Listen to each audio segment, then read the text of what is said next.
Transmitted to people by infected mosquitoes, malaria causes fever, headache, chills, vomiting, and in severe cases, death. About half of the world's population is at risk of malaria. In the WHO Western Pacific region, malaria is in retreat. Over the last 2 decades, in the 10 countries where it remains endemic, cases have decreased by more than 71% and deaths by nearly 86%. In 8 of these countries, the decreases have been even more remarkable, with cases falling by nearly 80% and deaths by nearly 95%. 9 of the countries have vowed to accomplish the previously unimaginable: eliminate the disease. Much depends on whether the effectiveness of the frontline anti-malaria drug artemisinin can be preserved.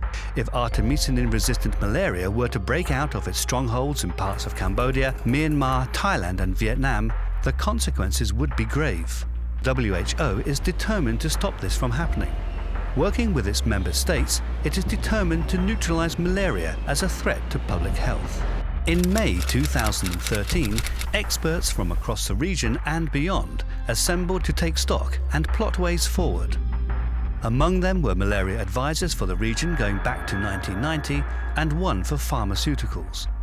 These dedicated professionals have brought skill and continuity to the fight against malaria. This is their story of malaria control in the Western Pacific.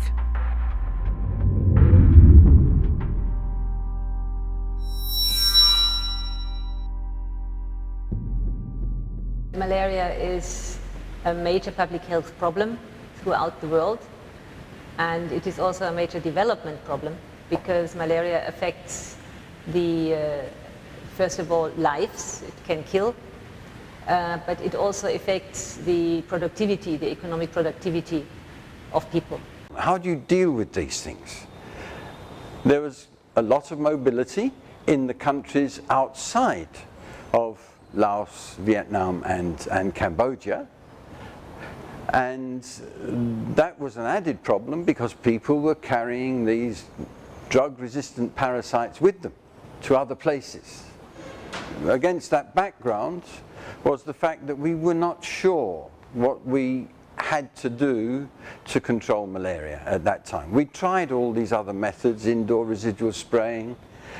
Indoor residual spraying had been going on for more than 20 years. At that time we didn't have too many good tools, and many countries were reluctant to share information about these issues because, you know, it reflected badly upon their own control of their own market, their own industry. Gradually, during the 1990s, we saw that donors started taking increasing interest in malaria, and I mentioned already the World Bank, the Asian Development Bank also became very active. USAID started on a very solid major project in Vietnam, later started to take an interest also in various other countries, the Philippines as well. The United Kingdom was giving some support, and then we had during a period from running from, let me see, 1995 to 2000, we had the European Union with a very interesting big project in Laos, Cambodia and Vietnam. We started with the rapid diagnostic tests. That was an important thing during the time I was here. We expanded the distribution of insecticide-treated nets. That was what we were doing basically then, trying to get the drugs and the treatment rationalized.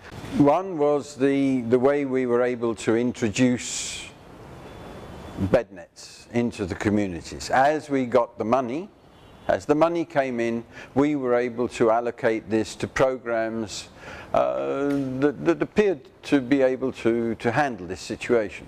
You know, when we talk about bed nets, it's not just giving a bed net to a family or making sure that a family has enough bed nets to sleep under. In those days, that bed net had to be treated with the insecticide. That takes a certain methodology. That has to be trained. People have to learn how to do this, and we had to utilize the communities. Malaria, it really is a most serious and usually affects people who live out there, way out there, difficult to reach. They're not always very well educated. They do not understand. And on top of that, we had this huge problem of drug resistance. That's drug resistance by the parasite to the medicine that we were giving. Drug resistance which eventually became multi-drug resistance. A consortium of scientists had started to look into the abnormal response of Plasmodium falciparum malaria parasites to artemisinins. And in January 2008, they reviewed all the evidence and under leadership of WHO and concluded that it was highly likely that we have an issue with artemisinin resistance in Cambodia and Thailand.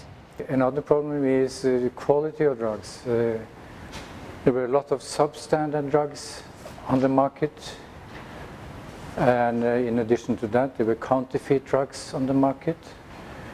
So with fairly limited resources we tried to tackle some of these problems. One of the issues that was particularly scary was the situation with the counterfeit drugs, because it's a situation that is actually quite difficult to control, and that even basically called for the intervention by Interpol. There was a very close collaboration at the time, and there still is, with Interpol.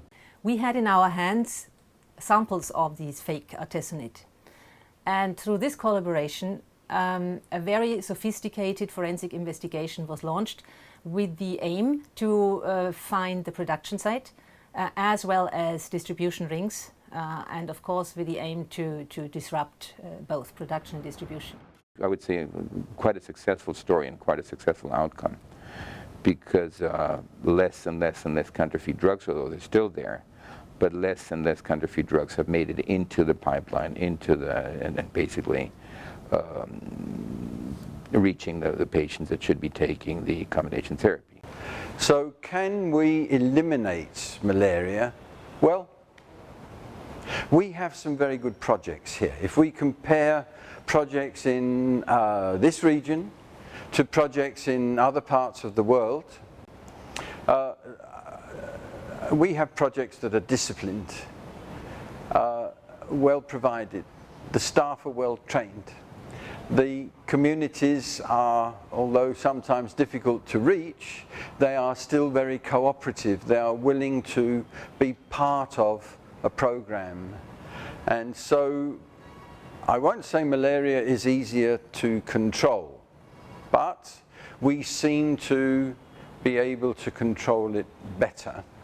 And we are bringing the numbers down to such low levels that yes, in many, many cases, elimination is definitely a possibility. However, you must be extremely careful with what you do in an elimination program. Everything has to be of the highest class. The standard of work, the methodologies, everything has to be perfect. Yes, I think elimination is feasible, and I think the tools are there, the different pieces of the puzzle are there in terms of the countries getting involved, the political commitment, the regional plans, the guidelines, the tools, everything is actually there. The funding is coming through, so I think it's feasible. If we can fill in some of the gaps, financial gaps that we have, especially pertaining artemisinin resistance containment in the Mekong, we will be able to achieve quite a bit. I think we see the malaria has come way, way down, but it's going to be very difficult from now on to get the small bit that's left. And that's the main challenge in most of the countries. All of them, including places like PNG now, which were very, very hard to even imagine 5 years ago that they'd be talking about elimination, now are getting there. They see that their nets are out, the coverage is good, the drugs, and the cases have come down. I have to admit, I have learned a lot about what has happened during the latest years when countries have received even more resources thanks to the Global Fund, have developed their programs even more. And we are now to my surprise, I must say, but also to my great gratification and happiness, we are seeing one country after the other really making strides towards malaria-free status. My main concern now is to maintain the rigor of the operations. Those artemisinin-resistant malaria parasites have not yet been eliminated. So we need to continue the focus, the intensity of the operations, and not confuse this with overall malaria elimination. Eliminating those parasites is the only way to prevent the spread within the country and within the region and beyond.